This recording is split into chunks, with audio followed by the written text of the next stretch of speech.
शुरुआत भीतर से हो, बाहर से नहीं। भीतर से शुरुआत हो, उपवास करना जो है।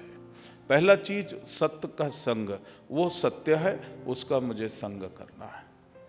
तो सत्य का संग जैसे भी हो, तुम पढ़ाई कर रहे हो पढ़ाई करते रहो, तुम प्रोफेशन में हो उसी में रहो, तुम घर का ख्याल कर रहे हो उसी में रहो, जहाँ भी रहो अपने आश्रम के अनुसार पूर्ण रूप से जीवन को जीते हुए सत्य का संग करना है।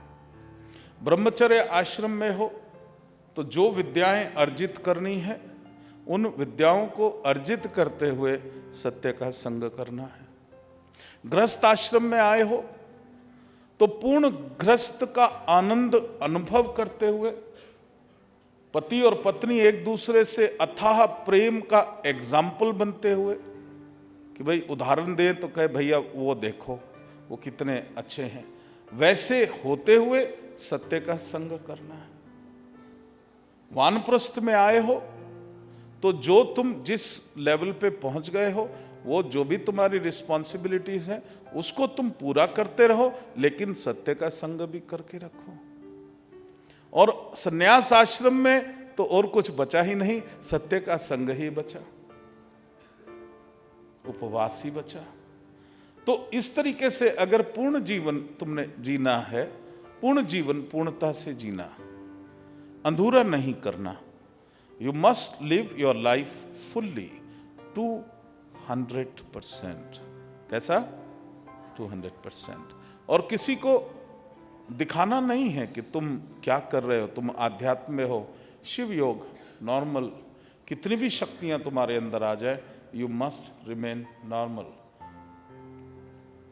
एक सन्यासी बैठा पेड़ के नीचे, खूब तपस्या कर रहा, चिड़िया ने बीट कर दी, बहुत दिन हो गए थे उसके ऊपर, तो उसको बड़ा गुस्सा आया। उसने यूं देखा तो उसके अंदर इतना तेज प्रकट हो गया था कि चिड़िया को देखते ही संभवी उसकी यहाँ से अग्नि निकली, चिड़िया भस्मों के नीचे गिर गई। उसने कहा वाह, ओ वाह, बड़ा तेज आ गया मेरे अंदर तो हैं, मैं तो अब कोई ज़रूरत ही नहीं मुझे साधना करने की, तो बड़ा अग्नि वाला हो गया हूँ।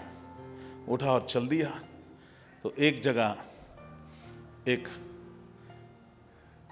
बच्ची थी, नई नई शादी हुई होगी, तो कुएं से पानी भरती थी और फेंक देती थी, पानी भरती थी फेंकती थी। उसने बोला पानी पिलाओ, उसने कहा रुको, फिर पानी भरा करा, फटाफट करती गई। उसने सुना नहीं, पानी भरो। उसने कहा 2 मिनट रुको, घर में मेरे आग लगी है, आग बुझा दूँ फिर तुम्हें भी पिलाती हूँ। फिर फटाफट करने लगा। सन्यासी को कहा अच्छा ये इसको सबक सिखाना होगा, यूं तपस्या वाला वो किया और यूं किया उसको। उसने कहा स्वामी जी ये चिड़िया नहीं है जो जल जाएगी, 2 मिनट सब्र रखो, पानी तुम्हें पिलाती हूँ। उसने कहा इसको कैसे पता लगा कि मैं चिड़िया जला के आ रहा, तपोबल से तपोबल से जलाई तो चिड़िया ही जलाई, क्या फायदा हुआ ऐसी तपस्या का। तो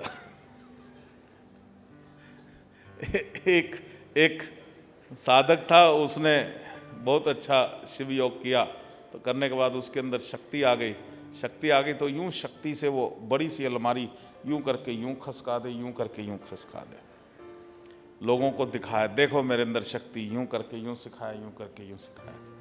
कुछ दिन बाद उसके गुरुजी आ गए। उसने कहा देखो मैं गुरुजी को इम्प्रेस करता हूँ। क्या गुरुजी आपका शिष्य, देखिए अलमारी रखी गई, 10-15 लोग आके अलमारी रखे, उसने यूं किया, खसका दिया, यूं करके यूं खसका दिया। क्या गुरुजी आपका शिष्य हूँ, आपका नाम रोशन कर रहा हूँ। गुरुजी उठे, उसके पास आए, उसने सोचा सिर पे हाथ रखेंगे, झन्नाटेदार मारा। बोला जो काम 50 रुपए की लेबर कर दे हैं, वो काम करने के लिए मैंने तेरे को ये शिव योग सिखाया था क्या है? तो उस तरीके से वो भी उन्होंने कहा चिड़िया जला दी मैंने। तो उसके बाद उसने कहा अब पियो पानी। पानी पिया। उसने कहा पहले तो ये बताओ तुम्हें कैसे पता लगा कि मैं चिड़िया जला के आ रहा हूँ?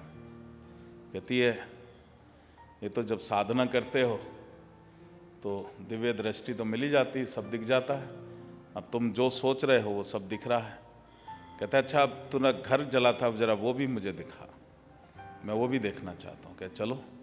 वहाँ चल के देखा तो एक हिस्सा एक घर का जैसे आग बुझाई हो किसी ने, काला हो रखा था और खूब पानी जैसे किसी ने डाला हो, वहाँ पानी भी गिरा था। बोला ये मुझे बता दे ये कैसे हुआ, तू मेरी गुरु बन जा, तू मेरे को ये ज्ञान बता, ये मेरे को विद्याएं आनी चाहिए।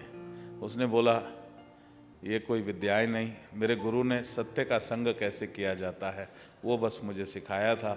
मैं हमेशा उस परमात्मा के संग में हूँ, सत्य का संग करती हूँ, तो इसीलिए मेरे अंदर ये शक्ति, मेरे अंदर अपना ज्ञान, मेरे अंतर्दृष्टि खुल गई, मैं अपने आप वो कर रही।